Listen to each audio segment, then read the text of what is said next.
Revving into the fast lane of Formula One, the 2022 season witnessed an unprecedented seismic shift.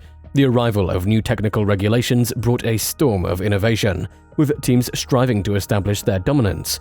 But in this high-speed battlefield, one team soared above the rest, leaving the competition in awe.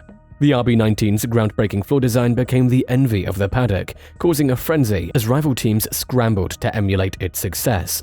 From Aston Martin to Ferrari and Mercedes, the cars were lifted in the air at the Monaco circuit, unveiling the secret behind their performance prowess. Join us as we explore the secrets hidden beneath the aerodynamic curtain and delve into the flaws that hold the key to victory. It's common knowledge that the floor of a ground-effect Formula One car is a key component in the vehicle's overall aerodynamic efficiency. This idea first appeared in the 1980s, but it was eventually outlawed because it led to unsafe, unstable vehicles that could easily lift off the ground. The cars weren't as heavy back then, and they could easily go airborne due to the ground effect. As you can imagine, this turned out to be highly dangerous. However, in the modern era, teams have harnessed the potential of the floor's effectiveness through innovation. It is now recognized as a primary factor in generating downforce, enabling the car to exhibit agility in corners at various speeds, whether slow, medium, or high. Additionally, it contributes to generating downforce on the straights, enhancing the car's stability during braking and acceleration. These qualities are essential for a driver to achieve consistent and fast lap times. Despite the regulations being the same for all teams, each team has approached the design of their car's floor differently.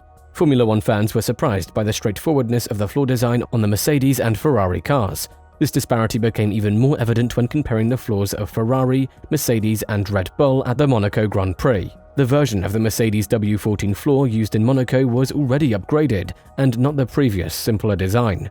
So what sets these floors apart? Now let's delve into the recent upgrade to the W14 floor. Mercedes has introduced a new philosophy to their car, and while many people believe that the sidepod design would be their main source of performance improvement, it turns out that it's actually the opposite. The significant boost in competitiveness for Mercedes comes from the changes they have made underneath the driver's area. Upon initial observation, it becomes clear that the side edge of the floor, specifically the lateral peripheral section, appears to have a consistent and gradually uniform design. While there are visual differences in terms of slits and lower diverting profiles, they contribute to the overall uniformity. When comparing the W14's floor to other cars, it bears a closer resemblance to the SF23 rather than the RB19. This can be attributed to the limitations posed by Mercedes' narrow chassis, preventing them from directly copying the RB19's design and implementing it on their own car.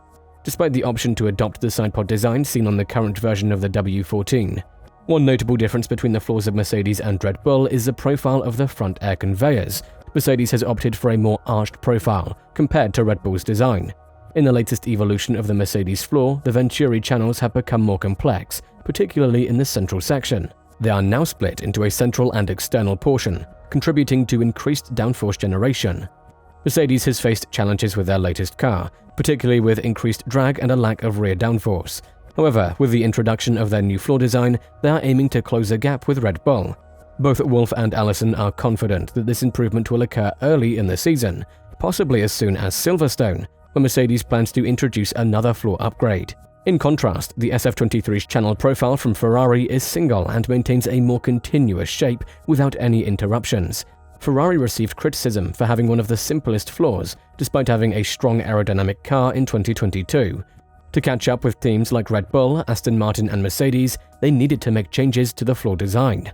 On the SF23, both floors in the central section have a similar concept, with consistent channel depth. This means there are no sudden changes that abruptly increase the depth of the channels.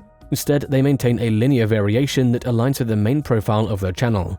While the floor designs of Mercedes and Ferrari have different cross-sections, their vertical development remains consistent with a single wing profile without interruptions. This is a significant difference compared to Red Bull's RB19 floor. If we look at Red Bull's floor design, we can see that it has noticeable interruptions or dips along its surface. These interruptions cause the airflow to briefly detach and then reattach to the lower profile of the floor. These interruptions serve a specific purpose, rather than increasing downforce. They actually increase pressure in those areas, which slows down the airflow. The main function of these interruptions is to prevent the porpoising phenomenon, where the floor gets too close to the ground from occurring. In simpler terms, Red Bull uses interruptions or dips in their floor design to prevent jolts caused by a reduction in ride height. This enables them to maintain a low ride height without encountering these jolts. Although this sacrifices a small portion of potential downforce generated by the floor in contact with the ground, it helps them achieve a stable ride height. Similar variations are also applied at the rear of the car to manage the same phenomenon during acceleration. Having an experienced chief engineer who is familiar with ground effect designs from the 80s gives Red Bull an advantage in implementing these techniques. As Aston Martin's car did not participate in Monaco, we have yet to witness their floor design. It is expected to bear similarities to Red Bull's floor. Aston Martin has taken inspiration from Red Bull's RB18 and RB19 for their 2023 Challenger. However, Aston Martin has stated that they won't simply copy Red Bull's design. Instead, they intend to take their own unique approach and be more creative, hoping that their approach will result in a competitive car for the rest of the season. When comparing the floors of Ferrari, Mercedes and Red Bull, it becomes clear that the floors of Ferrari and Mercedes have more similarities and are closely competitive. However, the Venturi channels on the Red Bull's RB19, with their profile interruptions and distinct jolts creating areas of high pressure, appear to be a technique that may take longer for other teams to understand and perfect. I hope that this year other teams can learn and master this technique because Red Bull has set the benchmark as a leading force on the grid.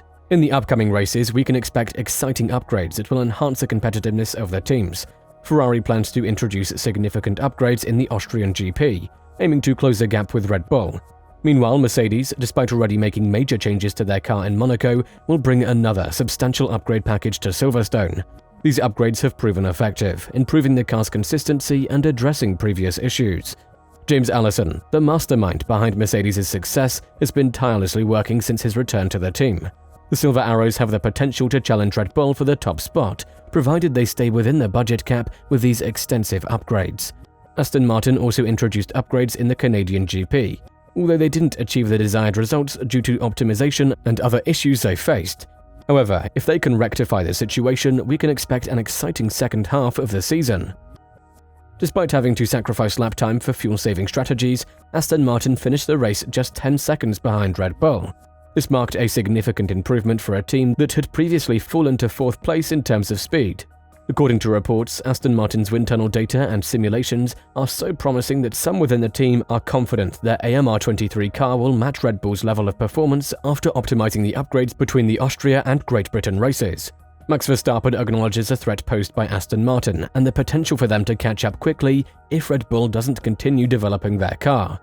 Verstappen expressed that while they are currently not worried that other teams are pushing hard and introducing numerous updates, he also acknowledged Aston Martin's progress in the recent race. However, Red Bull remains focused on their own development efforts. With the Austrian Grand Prix approaching, Aston Martin will aim to extract maximum performance from their car and challenge for their first race win. Fernando Alonso, with a fearless attitude and nothing to lose, will be a tough competitor for Verstappen, especially in front of his enthusiastic Dutch fans. We'd love to hear your thoughts. Share them in the comments section below.